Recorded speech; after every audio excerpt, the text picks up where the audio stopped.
Burning Desire is the latest album from the rapper Mike. And this is really my first time listening to a full project from him. In the past, I've really only heard him on features or a handful of singles, so going into this project, I had little to no expectations to speak of. I just had no idea what I was getting myself into.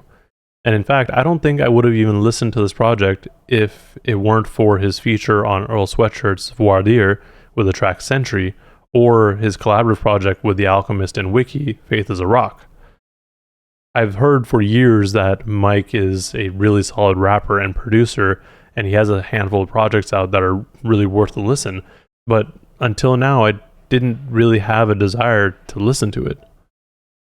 Now, the album has a little bit of a story to it, which is explained on the intro track, but in summary, Burning Desire is a dark romantic horror with comedic twists, and it tells the story of a mediocre mask carver who continually fails at his desire to carve a desirable mask.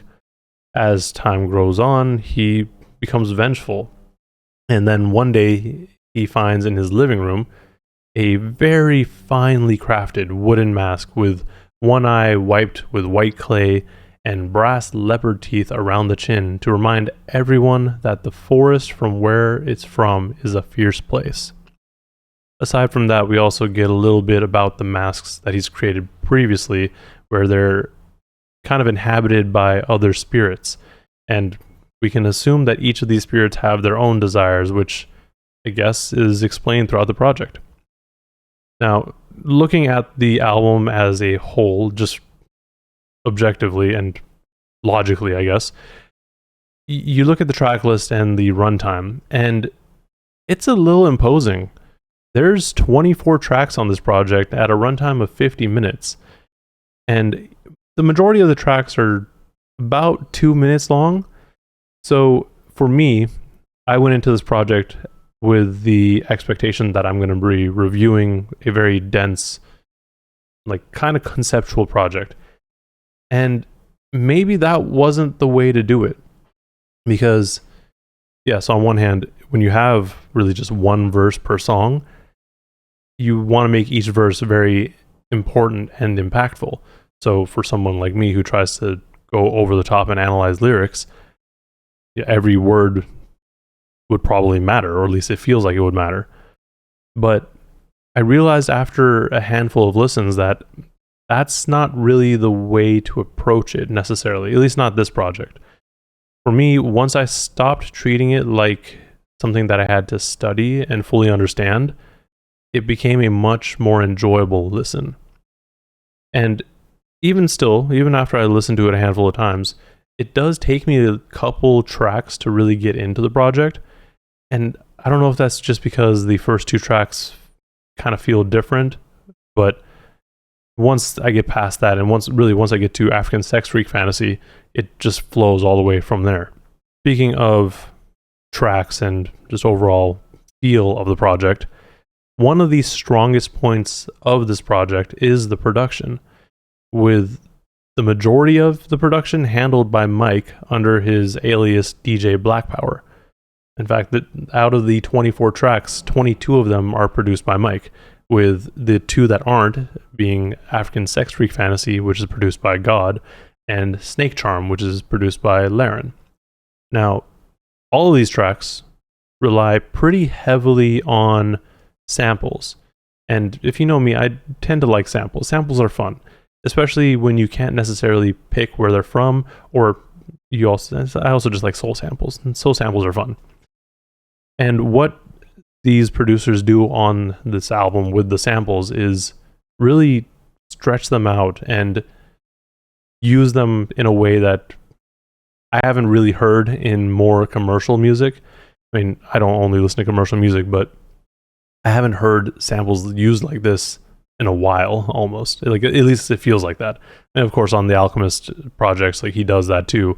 But Mike does a great job of pulling these samples and making them fit everything, fit the vibe of the project, and matches his rapping to it just fine. In fact, like on Real Love, I believe it was, like the Mary J. Blige sample, like just it doesn't sound like her, but it's still a sample. You just stretch it out so much and distort it that it really does match the vibe of the project. Like, it gets almost eerie and spooky, which does make sense as well because the project was released on October 13th, which was Friday the 13th. Now, another strong suit of this project is, of course, the rapping. The slow flow, kind of mumblish style that Mike and his colleagues rap in isn't for everybody, I will say. And it does take some time to really adjust to. And for me, it did take a handful of listens and also just kind of separating my more logical brain from thinking about the words. Like, once I kind of almost turned my brain off, that's when it started making more sense to me. And I could actually hear what he was saying. And I think that's something that a lot of people would have to get into if they have not listened to Mike in the past. Like, they really need to not necessarily focus on lyrics, but really listen to the project a handful of times. Like, it might not click for you right away, but it is a project that I think after multiple listens and actually going forward, it's really you're gonna get more out of it. It's definitely one of those projects for me where I don't necessarily know everything that he's talking about right now. Like, that is for sure. And I've listened to it maybe 10, 15 times. But I know that each time I listen to it, I kind of pick up something different, or I enjoy a different part of the album. Throughout the project, we can tie aspects of what Mike is talking about to the story of Burning Desire. Like I mentioned earlier, there's those spirits that have inhabited the masks that the mask carver had made. And each one of those spirits and masks have their own responsibilities.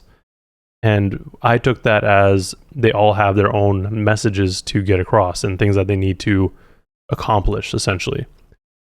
This is seen throughout the project in the form of Mike's rapping.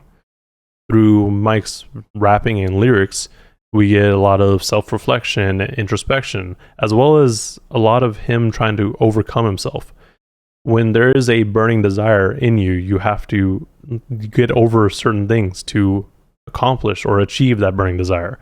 You can't let just yourself really get in the way of that. And by the end of the project, we've seen Mike's burning desire to push forward, and we're reminded that the forest where he's from is a fierce place. Some of my favorite tracks on this project are African Sex Freak Fantasy, Snake Charm, Real Love, You Think Maybe, and Golden Hour. Of course, that's going to be changing constantly as I listen to the project more and get deeper into what the project is, but that's where we're at right now. Overall, I do think this album is really solid, and so far it might be one of my favorite projects this year, just due to it being unexpected. Like I said, didn't go into this project with any expectations. I had no idea what I was going to be getting, and I got something good. I feel like it's a good project. But that's pretty much all I've got for this review.